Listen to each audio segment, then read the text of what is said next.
Allô, on vous attend pas bien. Oh.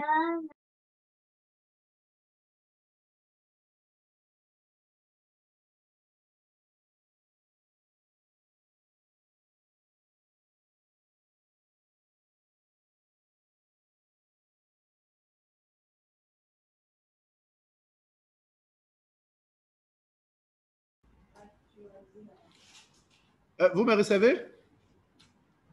Est-ce qu'on m'entend? Si vous m'entendez, vous activez votre micro et puis vous répondez. Il y a eu juste un souci de connexion ici à notre niveau. Oui, allô, grand frère, on vous attend. On vous attend. Badji, tu m'entends? On vous entend. Allô, on vous entend. Allô? Monsieur Badji, est-ce que vous m'entendez? Ah, ok, on m'entend. Merci. C'est bon? C'est bon. Okay. Je vous attends, je vous attends. Et comme je le disais. Non, non. Est-ce que tu affiches? Tu as pris? Tu as affiché? Moi, je n'ai pas encore partagé ton écran. Hein? Allô? On m'entend? Ok. Et comme je disais, je tiens à féliciter le district. Je vais partager. C'est le siège.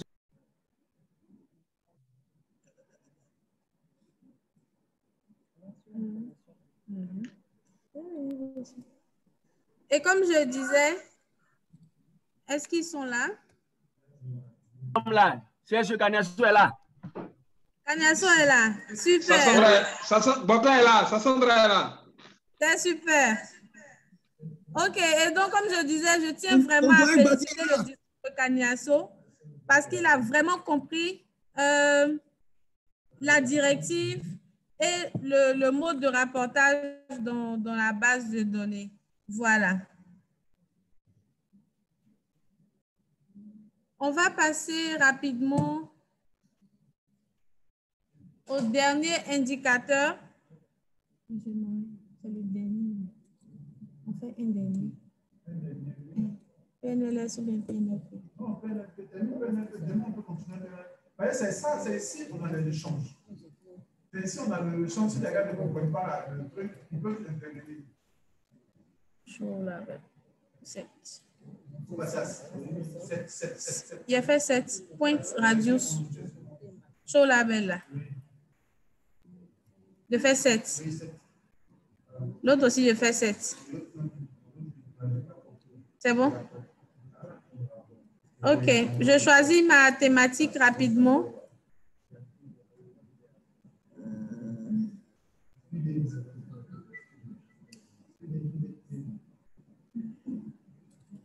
Je ne vois pas plus de la...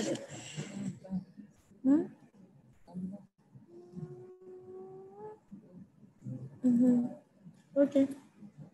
Nous allons maintenant passer au 5e. On va voir le 6e.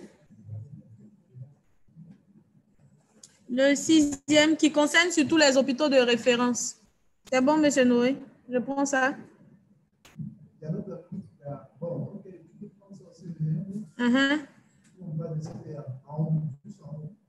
Juste en haut. Celui-là.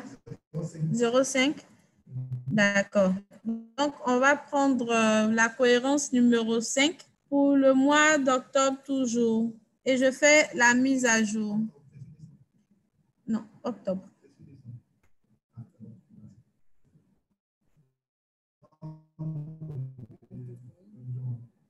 Mais...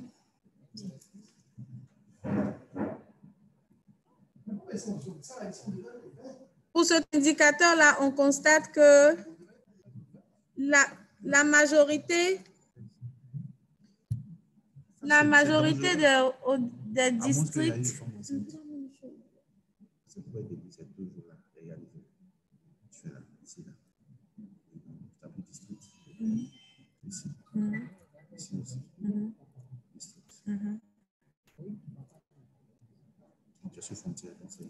Thématique maintenant.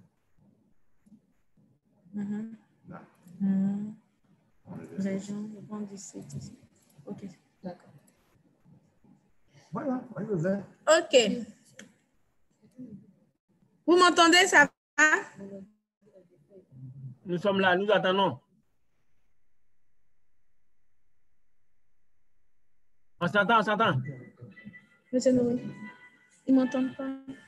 Toi, bienvenue, on va te taire.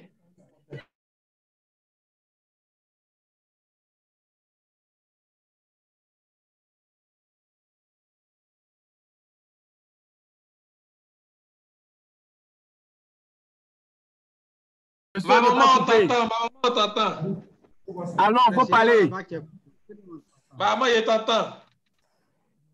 C'est activé, son micro est activé. Est-ce que vous m'entendez? Oui. Oui, on t'entend, Cynthia, on t'entend. 100%. On vous entend. D'accord, merci. Pour le dernier indicateur PNLP que nous allons passer en revue, il montre un peu l'écart entre le nombre de cas de paludisme simple diagnostiqués et le nombre de cas de paludisme simple diagnostiqués avec prescription de CTA. Pour ceux qui sont en rouge, comme Touba, Doropo, Bondoukou, Daoukro, Alépé et Aboisseau, cela voudrait dire qu'il y a eu moins de cas de paludisme simple qui ont bénéficié de CTA. Et donc, il y a eu plus de CTA distribués ou prescrits que de cas de paludisme simple déclarés. Et donc, c'est une grosse incohérence qui doit être rapidement corrigée. Il faut avoir d'abord un cas de paludisme confirmé avant de donner CTA, avant de prescrire.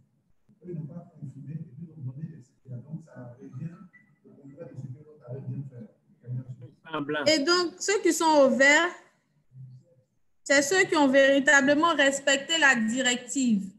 Sont à féliciter les districts d'Umbengue, de Korogo 1, de Korogo 2, Kong, Nation, Katiola, Kunairi, Tumodi, Umbato, Guitry, Diokwe, Bio, Meagi, San Pedro, si elle est en ligne, Nation, Agni Bilekou, Kunfao, Bétier, et ainsi que les districts d'Abidjan. Pour ceux qui sont au jaune, Ça ne veut pas dire qu'ils ne sont pas bons. Ça ne veut pas dire qu'ils ne sont pas bons. Parce que par moment, il y a des femmes enceintes à qui on ne prescrit pas les CTA. Donc, vous allez voir ils ont il y a plus de cas de paludisme. plus de cas de paludisme simple que de CTA prescrits. Cela pourrait plus ou moins s'expliquer par le fait que les femmes enceintes reçoivent la quinine au lieu de CTA. Voilà. Et donc, ceux qui sont au jaune, ce n'est pas vraiment parce que la directive n'est pas respectée, mais c'est surtout le protocole qui est appliqué.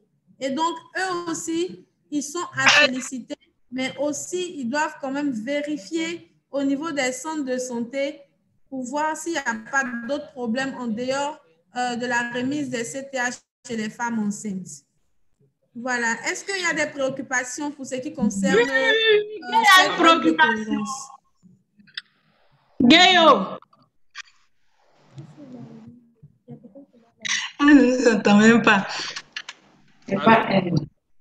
Oui, oui, allô? Allô? Oui. Allô, Michel, il faut crier, il va t'entendre. Il y a toi, Martial, là, il n'aime pas. Il a dit, vous avez cité les districts au vert, là, mon petit frère qui est là-bas, là, vous n'avez pas vu. Ah, Gayo au vert. Hey. Citez-moi, Cynthia.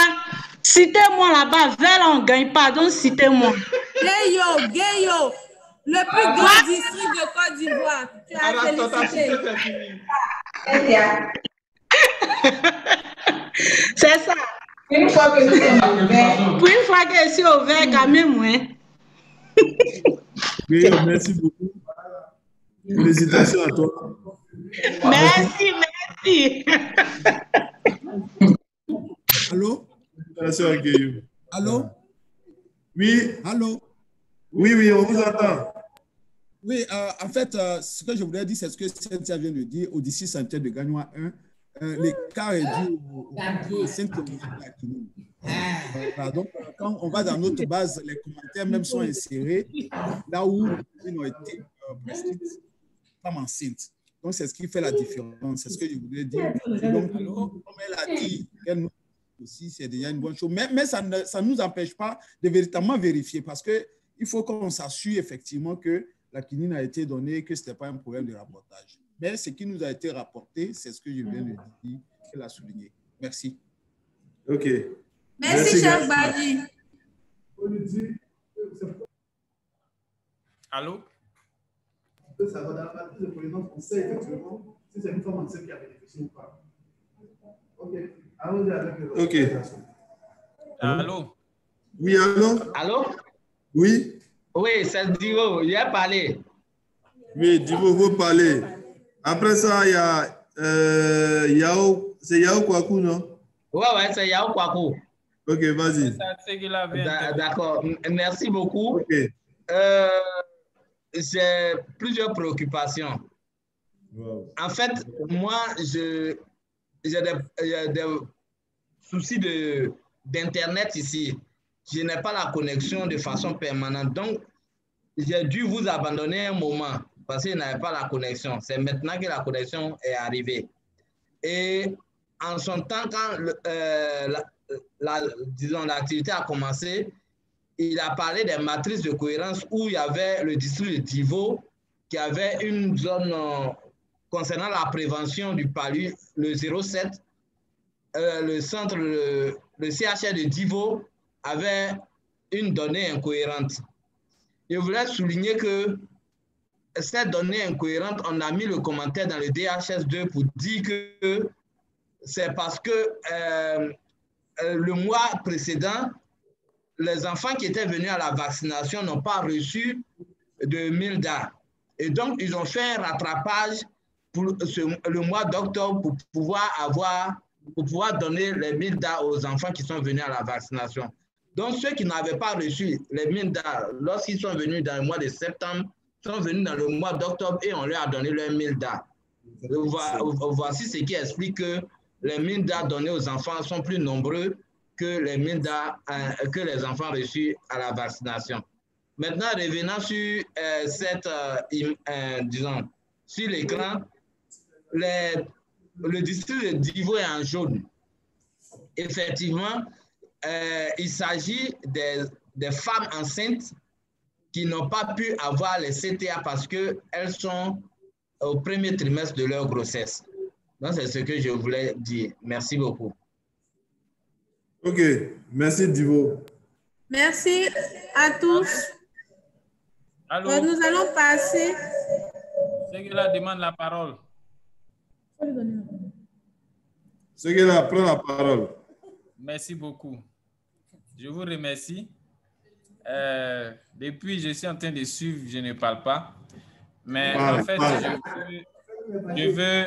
je veux soumettre une inquiétude. Ou bien, bon, je ne sais pas. On va analyser ça ensemble. Est-ce que, quand on a donné la quinine aux femmes du premier trimestre, est-ce que ce n'est pas respecter une directive? Ça, c'est la première question. Si on veut parler des CTA, est-ce que en faisant la cohérence au niveau de cet indicateur-là, faut-il seulement se limiter au CTA? Ça, c'est la deuxième question. Okay. D'accord, merci. Merci. La coordinatrice va te répondre. Alors, pour cet indicateur-là,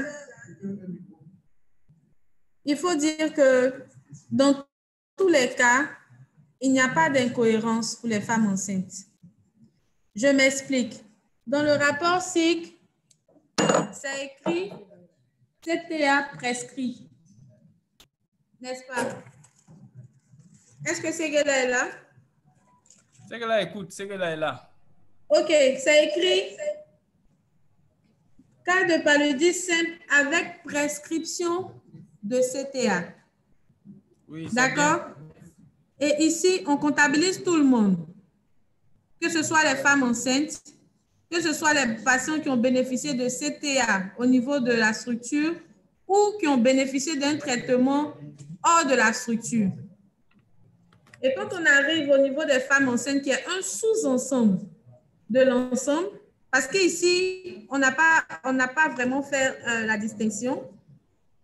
Quand on arrive au niveau des femmes enceintes, au premier trimestre, généralement, on prescrit la quinine. Pour certains, ils peuvent rapporter celles qui ont bénéficié d'un traitement prescrit, peu importe, que ce soit la quinine ou que ce soit les CTA. Et il y a d'autres qui ne rapportent que les femmes qui ont reçu les CTA. Voilà. Et donc, dans tous les cas, le rapportage, il est bon. OK. Maintenant, la deuxième question, c'était, oui? Est-ce que si on doit utiliser cet indicateur, doit-on se limiter seulement au CTA pour dire qu'on a respecté la directive? C'est comme ça que l'indicateur est libellé, mais on a dit prescription. Voilà. On a dit prescription, donc on ne se limite pas seulement à la prescription de CTA dans la structure. Bon. Allô? Oui? Allô? Bisegela, c'est bon? Pas tellement bon, mais bon, allons-y.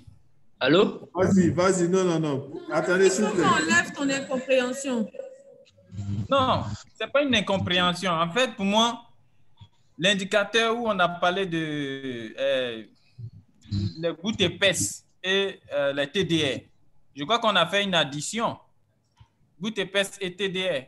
Mais est-ce que ça là, il n'est pas mieux d'ajouter aussi la quinine pour que cet indicateur-là soit complète? C'est vrai que c'est mis dans le rapport SIG comme ça, mais à cause du premier trimestre par rapport aux femmes enceintes et de la quinine qui s'ingère dans cette affaire, puisqu'il y a des commentaires qui sont mis dans le DHS2. Est-ce qu'il ne faut pas ajouter cela, c'est-à-dire CTA plus quinine, pour pouvoir combler ce gap-là?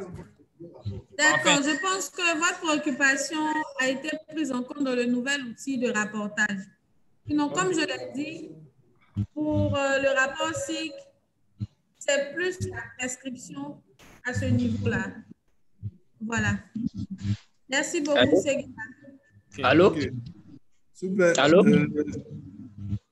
Allô? Allô? Quelqu'un m'entend? Oui, on vous entend. C'est qui, s'il vous plaît? Bonsoir à tous, c'est Konatou Zirgue, d'ici Santé Tabou.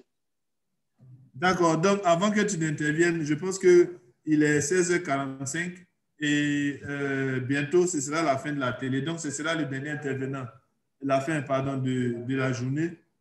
Et ça sera le dernier intervenant pour cette présentation-là. Demain, on va continuer avec le même exercice. Donc, Konaté Zerege, c'est ça, non? Zerege, ok, merci, c'est bien un bon début. Konaté Zerege. Donc, tu as la parole, voilà, merci. Ok, merci à tous.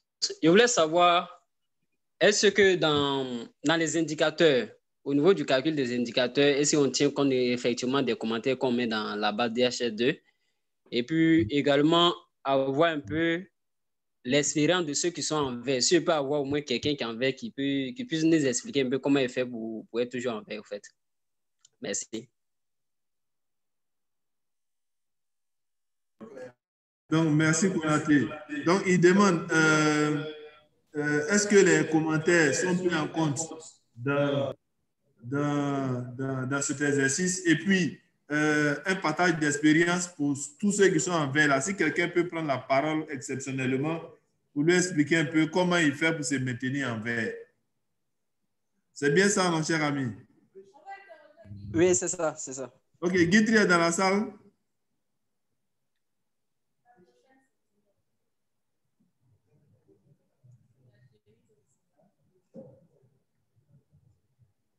Guitry, est-ce que tu es dans la salle?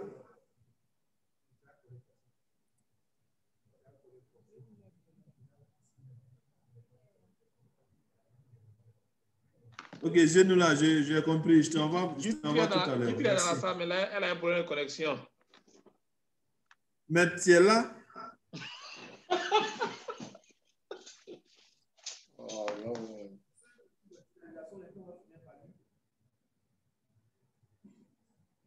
Personne ne veut partager son expérience. Guitry, je te vois, hein, ta connexion passe bien, tu bouges bien, il n'y a même pas de décalage. Guitry, il faut parler. Pardon, il ne faut pas serrer ton visage, il faut parler.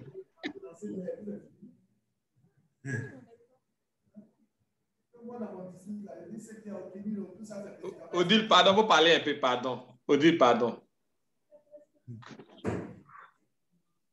D'accord, quelqu'un d'autre? Les disciples en vert, je vois. Bon. Guéo, tu n'es pas là? San Pedro n'a pas partagé son expérience, c'est maman où? Non, Guitry veut parler. Voilà, Guitry veut parler. Guitry veut parler, voilà. Guitry, vas-y. Guitry, vas-y, tu as la parole. Active ton micro, voilà.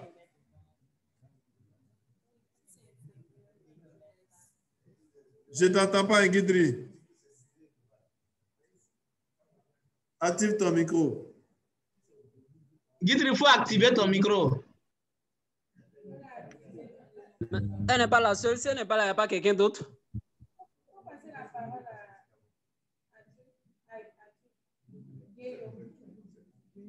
Ok, Guitry, on n'arrive pas à percevoir Guitry. Guéo est là.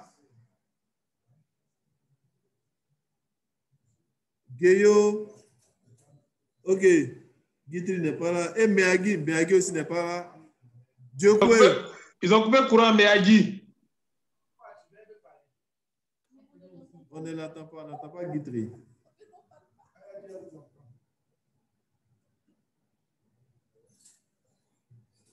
Guitry, parle alors, parle, on va voir.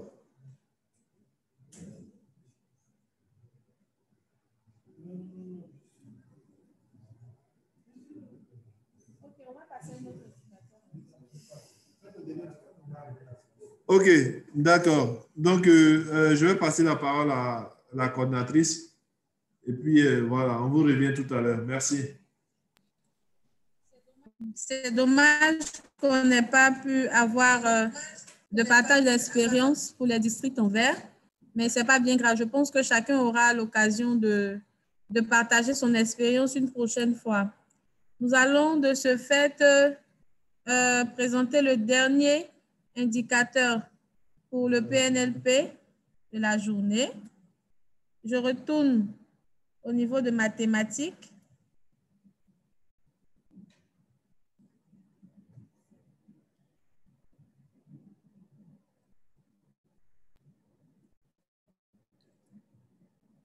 Je vais au niveau des données.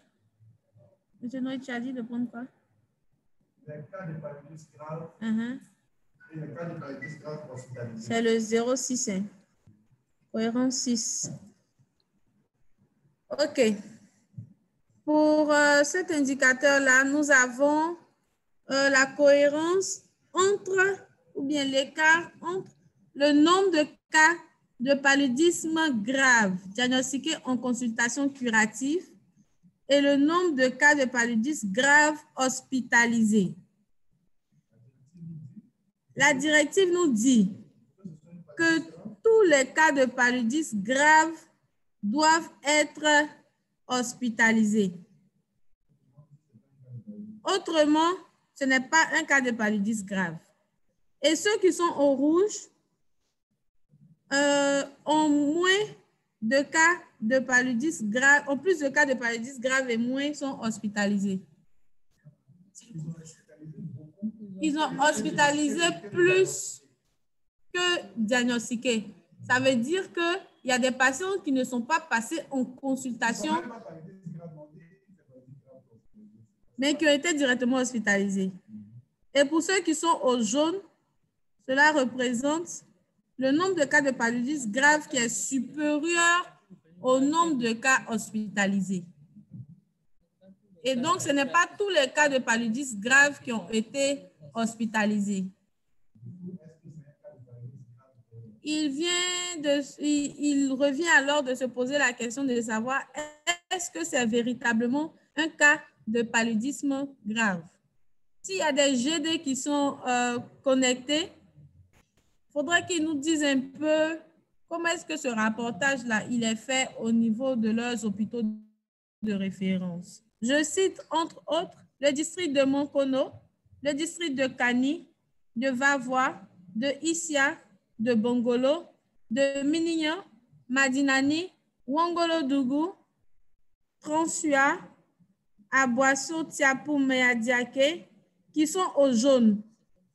Sikensi également. Et donc, qui ont eu plus de cas de paludisme grave que de cas hospitalisés. Vous avez la parole.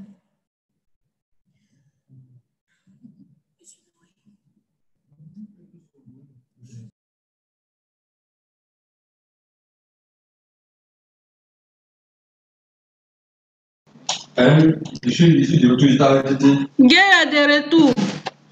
J'étais avec le DD.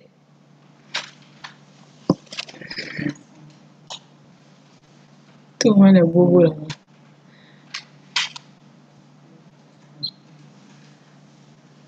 Allô?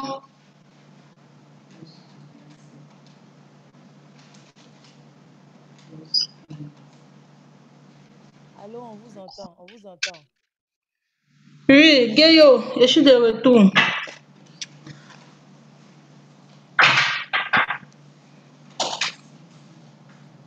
Ah, Michel, moi le bruit. Hein. Super. Y a-t-il des préoccupations? Oui, Kwaku.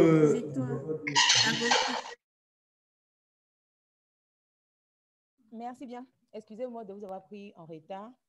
C'est Kwaku Victoire du district sanitaire de Béoumi. C'est ce Béoumi. Oui.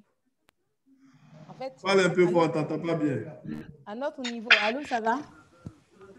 Allô? Oui, oui. Voilà. À notre niveau, la couleur jaune peut s'expliquer parce qu'on a des cas de paludisme grave qui ont été référés au CHU de Boaké. Donc, ce qui peut expliquer le gap entre les cas de paludisme grave notifiés et le cas hospitalisé. Et c'est notifié dans le DHS2. Certains ont été évacués à cause d'une anémie, parce qu'on était à court de poche de sang. Donc, ça peut expliquer ce gap-là. Merci. Monsieur Noé, prenez la parole.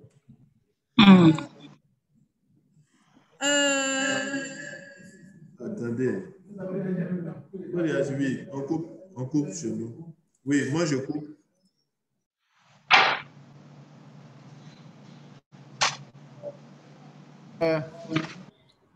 Bon, maman Vicky, bonsoir. Bonsoir. Tu me reçois? Oui, je vous reçois. Oui, je vous entends. Ok, merci. Bon, pour ma part, je ne crois pas que la référence puisse justifier cet écart. Parce que même quand, dans une ESPC, on réfère un patient à l'hôpital général pour un cas de paludisme grave, d'abord, c'est un cas de paludisme grave suspect venant de l'ESPC. L'ESPC n'a pas la capacité, le plateau technique pour confirmer que c'est un cas de paludisme grave. Donc, directement de l'ESPC, on ne peut pas l'hospitaliser. Je suis d'accord. Quand il quitte dans l'ESPC, il vient avant même de le faire entrer en hospitalisation, il y a une consultation qui est faite. Oui. On ne peut pas hospitaliser quelqu'un directement avec le diagnostic de l'autre centre de santé. Non, je ne crois pas que ça se passe comme ça. En fait, M. Noé. Le référé vient, on le reçoit, on l'entretient, on fait encore une consultation. Allô? Et à l'issue du résultat, on le met en hospitalisation pour cas de paludisme grave ou pas. D'accord. Donc, ce n'est pas une bonne pratique si c'est le cas chez vous. Allô? On ne peut pas prendre une personne référée directement et le mettre dans une ligne d'hospitalisation. Non, ce que j'ai dit là, on ne s'est pas entendu. Hein. Okay. Ce n'est pas ce que j'ai dit. Allô? Allô? Oui, vas-y, c'est la parole. D'accord. Ce que j'ai dit, c'est ce que j'ai remarqué dans le rapport SIC de l'hôpital général. Parce que c'est l'hôpital général qui notifie les paludismes graves. Donc, quand j'ai vérifié le nombre de cas de paludisme grave notifiés dans le rapport SIC par rapport au nombre de cas de paludisme grave hospitalisés dans les différents services, le gap qu'il y avait dessus était dans les référés vers une autre structure. Sinon, je ne parle pas des ESPC. Je parle, c'est l'hôpital général seul qui nous notifie les paludismes graves. Donc, votre hôpital général ne fait pas d'hospitalisation?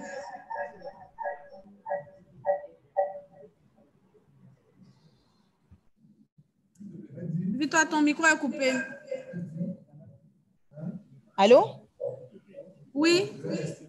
Ils font des hospitalisations, mais ils ont référé plusieurs cas au CHU de Boaké parce qu'il n'y avait pas de poche de sang. Il y avait des cas d'anémie selon ce qu'ils ont dit. Sinon, l'hôpital général fait des hospitalisations, mais les personnes hospitalisées au cours du mois d'octobre par rapport aux cas notifiés de paludisme grave, il y avait un écart, il y avait un gap. Je dis n'importe quoi. Sur 75 personnes ayant été notifiées comme paludisme grave, 25 parmi eux ont été hospitalisés et puis les 50 autres ont été référés parce qu'il n'y a pas de poche de sang, selon ce qu'ils m'ont dit.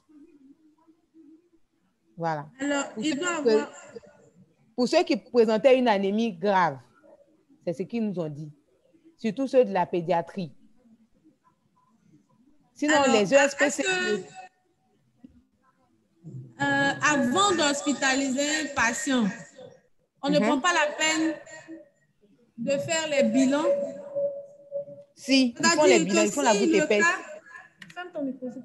Si le cas a été référé d'un ESPC et il est arrivé à l'hôpital de référence, ici on a l'hôpital de référence, et ce cas-là, comment? En fait, elle dit que la personne arrive, il fait un palud. En technique, on diagnostique que c'est un palud. Sans l'avoir hospitalisé, c'est ce qui pose déjà problème. Non, on ne se comprend pas. Hein. Sans l'avoir hospitalisé, on vient en consultation, on regarde, on n'est pas tout. Ça, c'est un cas de paludisme grave. Oui. Mais il fait donc, du coup, est-ce qu'on a une poche de sang? On n'a pas de poche de sang? On le réfère. Non, on le réfère. Il ne peut pas en hospitalisation. Il faut plutôt lui demander, est-ce qu'elle revient encore sur la directive en termes de cas de paludisme grave hospitalisé? Est-ce que j'allais te demander? Plus. Hospitalisé. Oui. C'est ça. Différentiel. Je ne vous entends pas. Hein. Le micro de M. Jojo, il va intervenir. Je ne vous entends pas.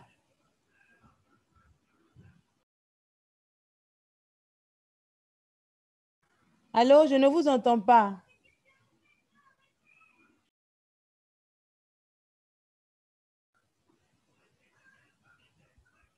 Allô?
Allô, Victoire, tu as suivi? Vicky, tu as connecté? Je suis toujours connecté, mais je ne vous entends pas. Oui, ok, je ne vous entendais pas. Oui, maintenant ça va. Ok, donc, pour revenir sur ce que M. Jojo a dit tout à l'heure, selon la définition du cas de paludisme grave, tu me suis? Oui. Pour dire que c'est un cas de paludisme grave, il faut d'abord que le patient soit hospitalisé. C'est en hospitalisation après le diagnostic posé, on a écarté toutes les autres pathologies ou, comment on appelle ça, des cas différentiels pour dire effectivement qu'en hospitalisation, là, on a constaté le cas qu'on parle maintenant des cas de paludisme grave. Mais si tout se passe en consultation, comme tu as dit, parce que selon tes explications, c'est quelqu'un qui arrive, il est référé ou bien il est présent dans la structure. En consultation, on constate effectivement que la personne présente des signes de cas de paludisme, mais il fait une anémie grave. On n'hospitalise pas cette personne et puis on réfère parce qu'on n'a pas de poche de sang. C'est bien ce que j'ai pu comprendre. Hein? Oui. Voilà, dans ce cas, il n'est pas passé en milieu hospitalier, il n'a pas été hospitalisé, on ne peut pas dire que c'est un cas de paludisme grave. Ah, OK. OK. Merci. Jusqu'à preuve de contraire, c'est un cas suspect. Dans la structure où ils vont partir, là-bas, ils auront le temps de poser tous les autres diagnostics pour confirmer si c'est un cas de paludisme grave. OK, merci beaucoup. Bien noté. C'est bon? Oui, c'est bon, patron. Merci. OK, merci. Merci de relayer l'information et d'interpeller le gestionnaire de données dans ce sens. Oui, ça sera fait. Bravo. Merci beaucoup, patron.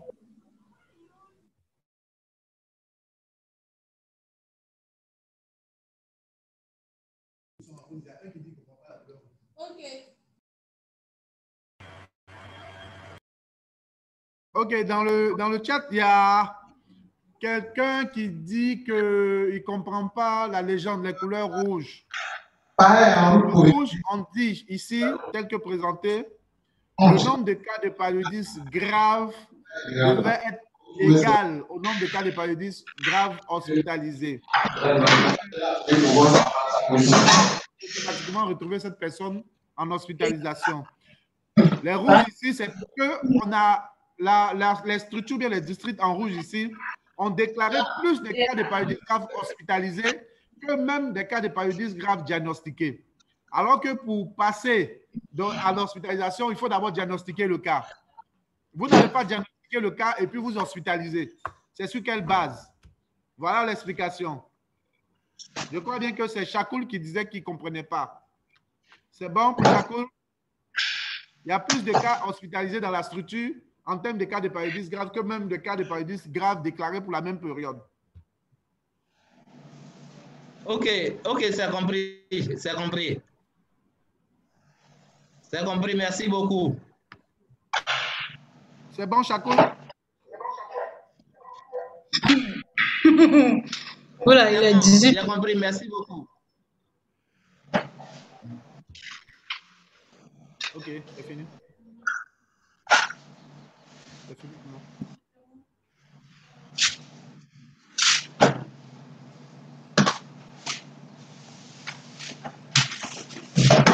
C'est quand on a vu le droit d'appeler. OK. Il m'en veut. Vas-y. OK. Donc, nous tenons pour cette journée à adresser nos remerciements à tous nos participants qui, depuis ce matin, sont connectés. Nous allons mettre à la session d'aujourd'hui, mais sachez que ce n'est pas moi qui vais mettre fin à la cérémonie. Il y a des voix plus autorisées que moi qui l'appelons tout à l'heure. Juste vous dire que pour cette session, les questions sont terminées. Bon, il y a un qui a posé encore une question. Il faut qu'on explique bien. Attends, je vais couper pour moi. OK. Moi, je coupe. Voilà. Je coupe ou bien tu as coupé pour toi? Non, je coupe. OK, on a encore une dernière question. Il y a quelqu'un trop JP qui demande que nous voulons dire que dans un hôpital de référence, comme un CHR en rupture de poche de sang, ne pose pas de diagnostic de cas de paludisme grave. Est-ce que c'est ce que nous on a dit? Je ne crois pas. Hein? Si le cas de paludisme grave a été déjà diagnostiqué en hospitalisation, ça veut dire qu'il y a déjà une cohérence entre le nombre de cas qu'on a au niveau de la consultation, le nombre de cas diagnostiqués et le nombre de cas hospitalisés. Maintenant, c'est parce qu'il a été hospitalisé qu'on a fait tous les diagnostics, on dit que c'est un cas de paludisme grave. Et associé maintenant à une anémie qu'on le réfère. Mais dans le cas de Béoumi, on n'a pas enregistré le cas comme un cas de paludisme grave parce qu'il n'est même pas passé en hospitalisation. Mais si le patient est hospitalisé, et qu'on doit le transfuser, qu'il n'y a pas de sang, c'est un cas de paludisme grave qu'on a référé. Voilà, c'est ce qu'on dit. J'espère qu'il a compris.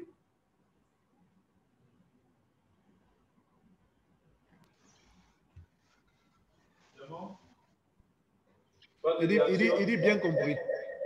Ok, merci. Ok, merci. Bon, on va boucler. Ok. Donc, je vais passer maintenant la parole à voilà, M.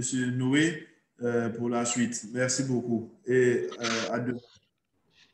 Ok, merci aux vaillants CS Sentinelle. Merci encore à tous ces différents CSE qui sont restés connectés. Moi, je crois bien que c'est une licorne d'échange qu'on essaye de mettre en place. Et vous avez la possibilité de poser toutes vos préoccupations. Il n'y a pas de préoccupations bêtes. On veut savoir effectivement qu'est-ce qui ne marche pas, pourquoi à un moment donné, au niveau du rapportage, nous avons des soucis. Et comme vous êtes les premiers responsables, je dis vous êtes les garants de tout ce qui est gestion de données, tout ce qui est donné dans votre district, vous êtes les garants. Donc, vous êtes chargés de vérifier non seulement si les données sont disponibles, si les données sont cohérentes. Donc, n'hésitez pas de poser toutes vos questions. On va continuer ce même exercice demain pour voir effectivement au niveau du VIH aussi, nous allons échanger. Mais je crois bien qu'à un moment donné, il y a encore un souci concernant même le mode de collecte de certaines données. Avant même de parler d'abord d'indicateurs, comment nous collectons l'information, est-ce que quand nous essayons de capter une information, nous partons capter le bon élément de données? Est-ce que nous captons la bonne valeur, la bonne donnée que nous associons à un indicateur? Je crois bien que demain, nous allons nous entretenir là-dessus aussi. Mais entre-temps, la suite. Demain, nous allons continuer le même exercice pour la cohérence, pour le non-respect des directives au niveau du VIH et puis au niveau aussi des activités santé mère-enfant. Voilà. Vos contributions vraiment sont attendues. Vous avez la possibilité de retrouver ici les acteurs du programme, des programmes de santé, de la DIS et tout, et même des consultants de l'OMS. Vous pouvez poser toutes vos questions concernant vos difficultés pour la compréhension des indicateurs et tout. À la fin de comment on appelle cette séance, qu'est-ce que nous sommes en train de faire? Quelle est la stratégie ou bien la méthodologie que nous avons mis en place? Normalement, chaque trimestre ou bien chaque mois, nous devons partager avec vous les données en termes d'indicateurs que vous présentez pour vos bilans. On doit s'accorder. Est-ce que les mêmes valeurs que nous avons au niveau national sont les mêmes valeurs que vous avez chaque fois que vous présentez vos bilans? C'est pourquoi j'ai dit que nous partons d'une approche où, avant de présenter les indicateurs, il faut s'assurer est-ce que la donnée est disponible, est-ce que nous avons collecté l'information à temps, est-ce que la donnée est cohérente, est-ce que la donnée est exacte. Quand toutes ces conditions sont réunies, nous passons à un autre niveau qui est la vérification en termes de respect des directives. Il est bien vrai que les données sont cohérentes dans le centre, dans le district, mais on constate qu'à travers le langage des données, nous ne respectons pas les directives et dans telle structure, dans telle structure. Et à la fin de cela, maintenant, nous présentons les informations que nous voulons mettre à la disposition des décideurs qui sont nos premiers responsables, nos DDDR. Donc, voici le canevas, comment il se présente ici. Je crois bien que demain, on aura le temps de présenter en long et en large les indicateurs en question. Donc, voici ici présenté, je vais partager rapidement les données que nous devons partager avec vous depuis T3. Est-ce qu'on voit? Ah, mais c'est éteint? L'autre là-bas est éteint. Est-ce qu'on me reçoit là-bas? On me reçoit?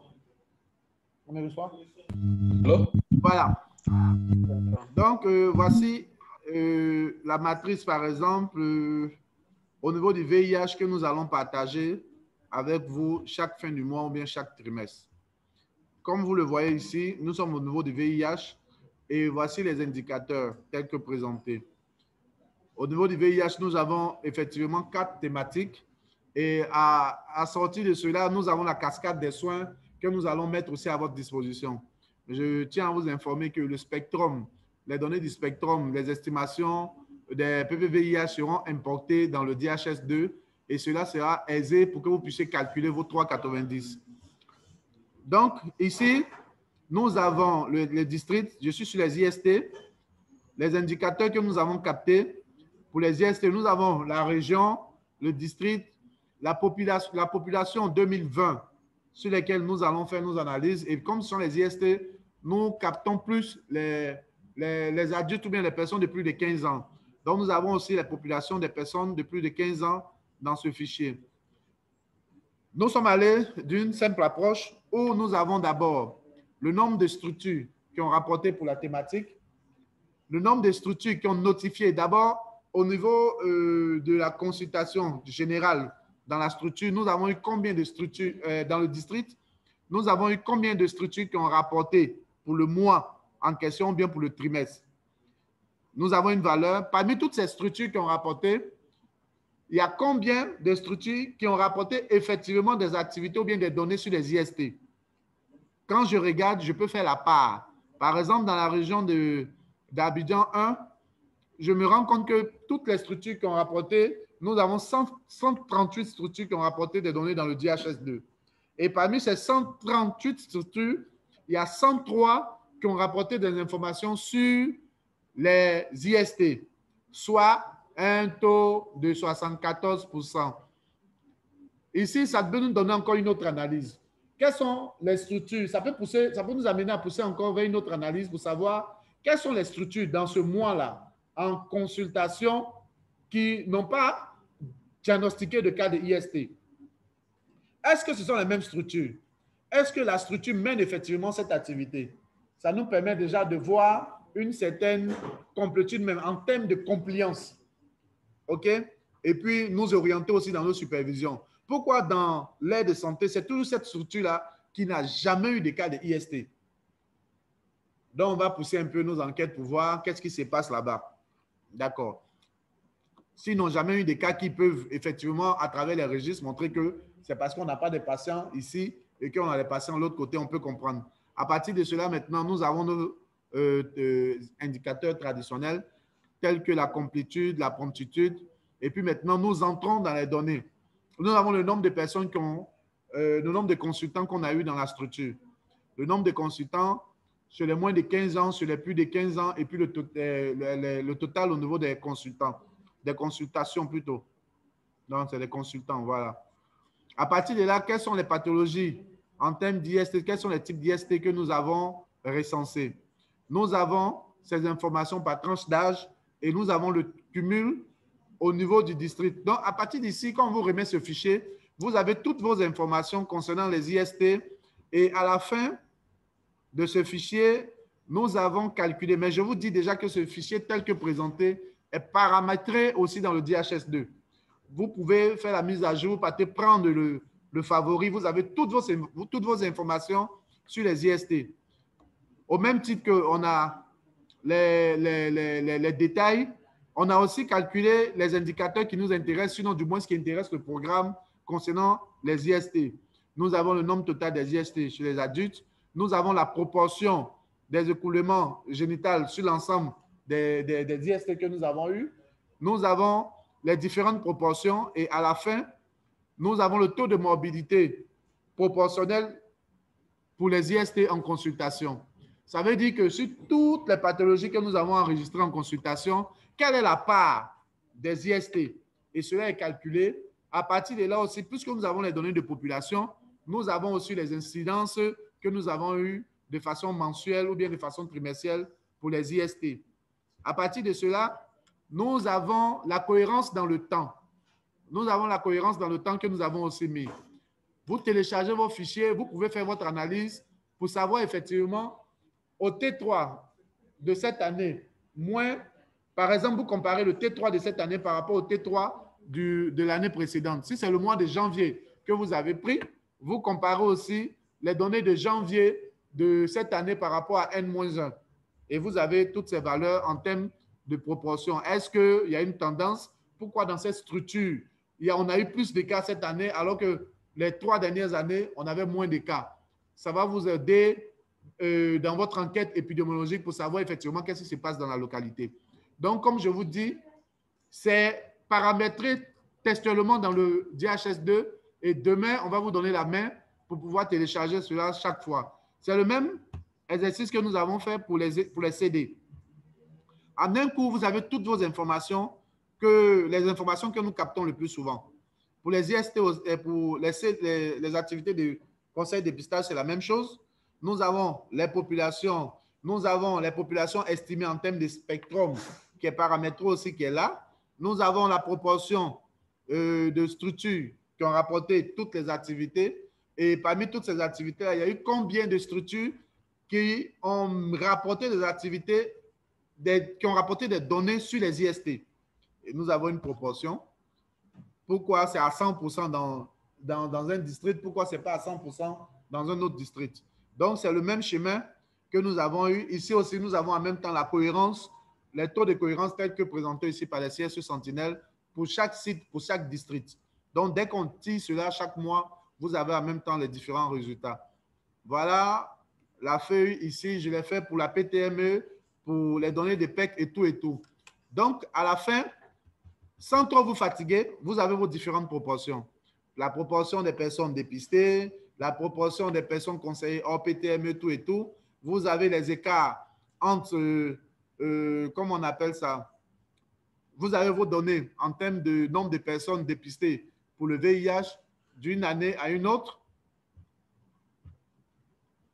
Et puis, à la fin, vous avez aussi d'autres indicateurs tels que le nombre de personnes dépistées pour cette période par rapport au taux de variation à N-1. Voilà.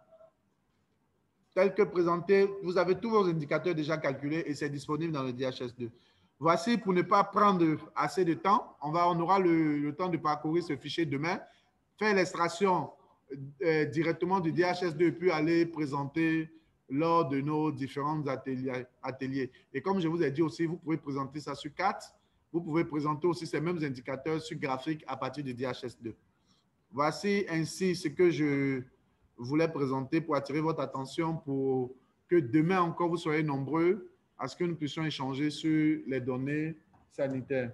Je vous remercie. Je vais passer, s'il n'y a pas de questions sur ce fichier, je vais passer rapidement la parole à M. Jojo pour boucler cette journée, tout simplement. OK, merci bien, chers amis. C'est un plaisir. Monsieur le directeur de la liste suit avec vraiment beaucoup d'intérêt